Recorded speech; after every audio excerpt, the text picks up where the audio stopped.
Friends, प्रीति आपके अपने YouTube channel जीवन ऑनलाइन क्लासेस से आज मैं आपको क्लास 11th का chapter number first university of stars university अर्थशास्त्र का चैप्टर नंबर फर्स्ट पढ़ाऊँगी। तो हमारा फर्स्ट टॉपिक है अर्थशास्त्र क्या है। अब अर्थशास्त्र होता क्या है?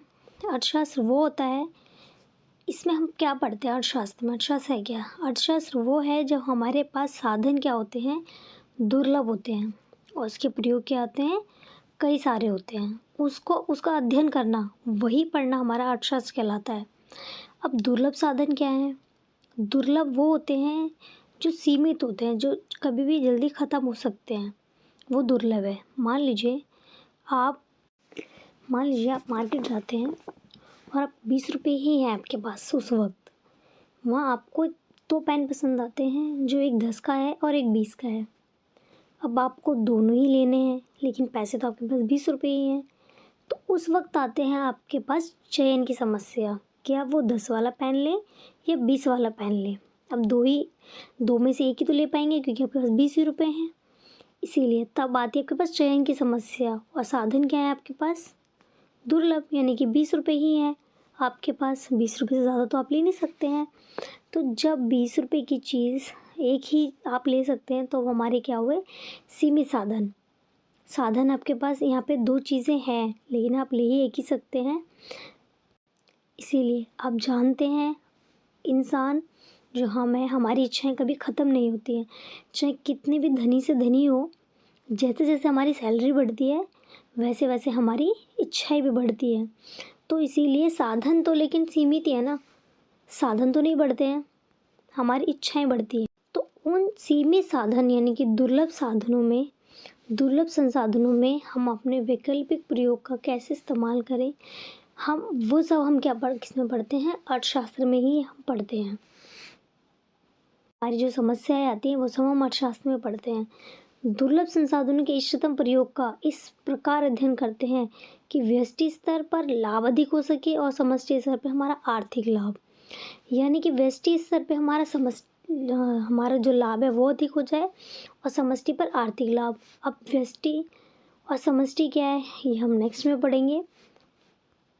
लेकिन यहाँ पर हमारा अर्थशास्त्र का अर्थ है कि जो दुर्लभ हमारे साधन हैं, दुर्लभ साधनों का हम इस प्रकार प्रयोग करें कि हम उससे अपना लाभ भी बढ़ा सकें और आर्थिक लाभ भी समष्टि स्तर पर।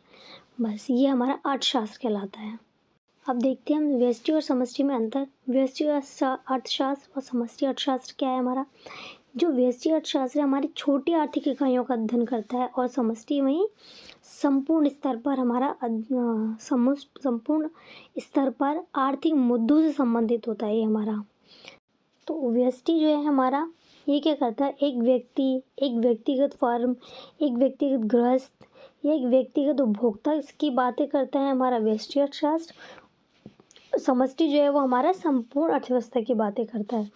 इसमें हम संपूर्ण अर्थव्यवस्था के मुद्दों पर चर्चा करते हैं, उससे संबंधित होता है हमारा व्यष्टि अर्थशास्त्र। दूसरा देखते हैं यहाँ पे, बाजार में कीमत निर्धारण से संबंधित होता है ये, और ये मूल रूप से हमारा संपूर्ण अर्थव्यवस्था में समग्र उत्पाद और सामान्य कीमत स्तर के निर्धारण से संबंधित है। ये हमारा बाजार में कीमत निर्धारण से संबंधित है, और ये हमारा समग्र उत्पाद और सामान्य कीमत स्तर के। इसे व्यष्टि अर्थशास्त्र को हम कीमत सिद्धांत भी कहते हैं, और समष्टि अर्थशास्त्र को आय और रोजगार का सिद्धांत भी कहते हैं। व्यष्टि अर्थशास्त्र में हम समष्टि चर स्थिर रहते हैं इसमें, और वहीं समष्टि में हमारे व्यष्टि चर स्थिर रहते हैं। व्यष्टि अर्थशास्त्र में क्या करते हैं हम? एक व्यक्तिगत बाजार में कीमत निर्धारण का अध्ययन करते हैं तो सामान्य कीमत स्तर स्थिर रहता है। जब यहाँ पर हम एक व्यक्तिगत बाजार कीमत निर्धारण करते हैं तो हमारे सामान्य कीमत स्थिर रहते हैं यहाँ पे। और वहीं अर्थव्यवस्था में हम जीडीपी का अध्ययन करते हैं तो जीडीपी का वितरण स्थिर रहता है हमारा। व्यष्टि अर्थशास्त्र में हमारे कौन कौन से घटक होते हैं? उपभोक्ता व्यवहार का सिद्धांत, उत्पादक व्यवहार का सिद्धांत, और तीसरा आ जाता है हमारा कीमत सिद्धांत। तो इन तीन का हम व्यष्टि अर्थशास्त्र में अध्ययन करते हैं और समष्टि में हम करते हैं हमारा यानी एग्रीगेट सप्लाई और एग्रीगेट डिमांड यानी समग्र मांग तथा समग्र पूर्ति का संतुलन यानी ये बराबर होना उनका अर्थव्यवस्था में, और अर्थव्यवस्था में असंतुलन से संबंधित सिद्धांत और संशोधन से संबंधित, यानी कि तीन सिद्धांत हमारे कौन कौन से तीन सिद्धांत यहाँ पे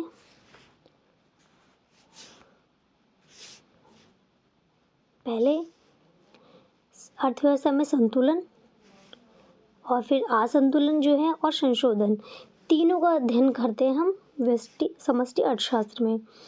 अब इसमें मौद्रिक नीति आ जाती है हमारी, राजकोषीय नीति और विनिमय दर नीति, हम सब इसमें हम अपना समष्टि अर्थशास्त्र में पढ़ते हैं। ये आप इस साल नहीं, आप अगले साल पढ़ेंगे आप ये चीज़ें और ज़्यादा अच्छे से क्लियरली।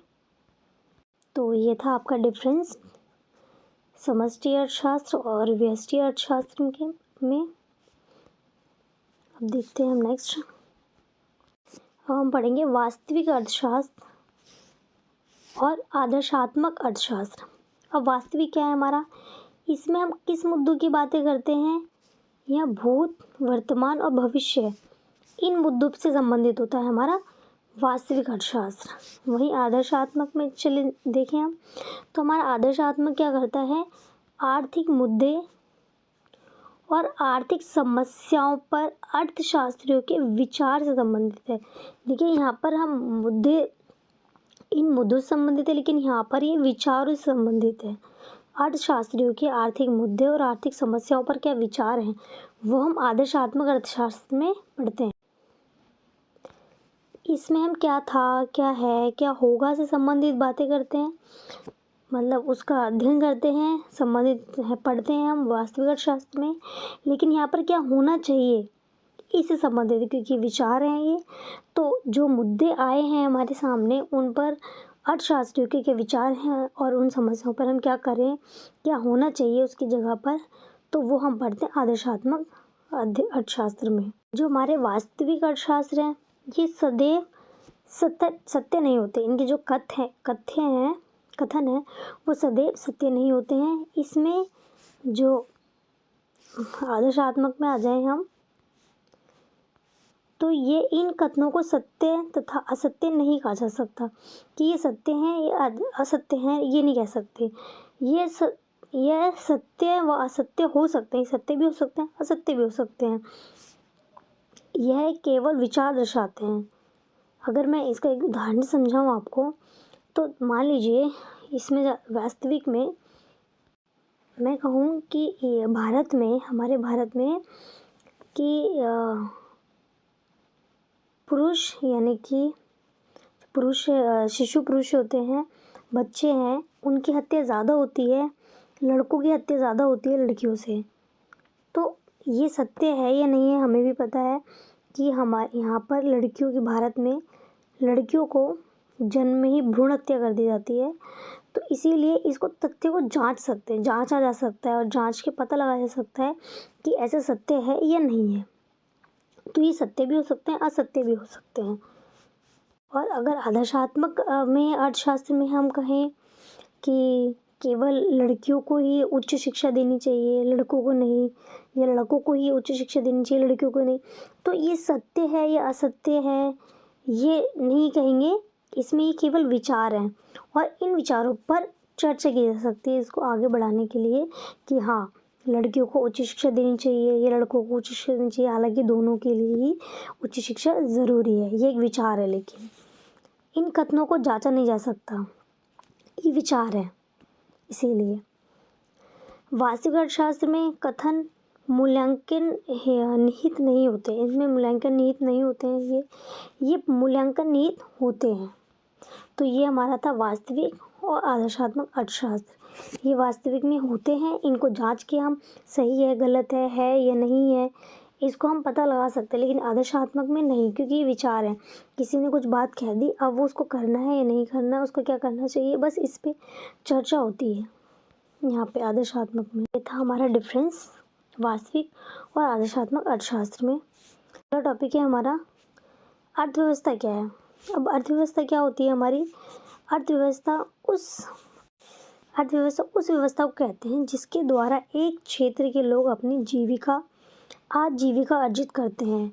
अपनी आजीविका अर्जित करने के लोग भिन्न भिन्न आर्थिक क्रियाएं करते हैं। आजीविका मतलब जीने के लिए।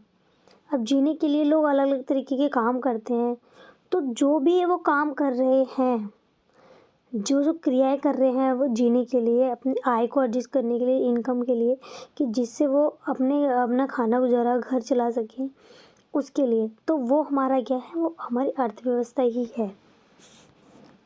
अर्थव्यवस्था क्या है? जो भी एक क्षेत्र में लोग रह रहे हैं और अपने जीने के लिए, आजीविका के लिए जो भी वो काम करते हैं, आय अर्जित करने के लिए जो काम करते हैं, वो क्या है? हमारा अर्थव्यवस्था ही है। तो ये आपका फर्स्ट चैप्टर था। इसमें आपने पढ़ा अर्थव्यवस्था, वास्तविक आदर्शात्मक अर्थशास्त्र, समष्टि और व्यष्टि अर्थशास्त्र और अर्थशास्त्र क्या है। अगर आपको समझ में नहीं आया है या आपको पूछना है तो आप कमेंट कर सकते हैं। और थैंक यू। ये आपका फर्स्ट चैप्टर था जो कि ख़त्म हो चुका है। अब मिलते हैं नेक्स्ट वीडियो में। Thank you.